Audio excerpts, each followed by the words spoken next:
Mon nom est Gilles Gascon. Je viens d'une d'une paroisse du milieu canadien-français au Québec. Je suis un des 10 enfants d'une famille euh, très humble et très catholique. Et puis, comment est née ma vocation? Bien, étant à l'école primaire, avec une trentaine de jeunes, nous étions membres des acolytes, des enfants de cœur, je veux dire. Et puis, tout bonnement, je me suis orienté vers le petit séminaire diocésain où pendant 8 ans, euh, j'ai, peu à peu, j'ai développé l'idée, ou l'idée m'est venue de devenir prêtre. Alors, en premier lieu, je voulais devenir prêtre comme ceux que j'avais connus à l'église paroissiale à l'occasion de servir la messe.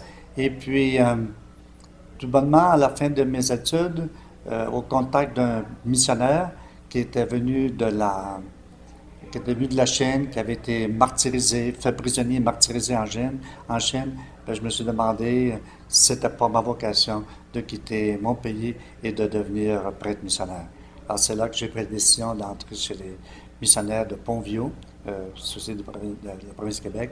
Et là, j'ai été nommé pour venir travailler en, au Honduras, où je suis depuis près de 34 ans. Alors, pendant ces nombreuses années de sacerdoce, j'ai oublié bien des détails de mon cheminement vocationnel. Par contre, je peux dire que à travers cette activité de pastorale dans une paroisse de campagne, ensuite une paroisse de ville, je me suis rendu compte que le Seigneur vraiment m'appelle. Et même si parfois, par la maladie, j'ai pu douter de ma vocation, j'ai pu douter de Dieu, au retour d'après un temps de rétablissement, je dis oui, le Seigneur est là, il est présent en moi, puis il m'appelle. Alors, je crois que après plusieurs années de service, je crois que Dieu est toujours présent et Dieu continue d'appeler.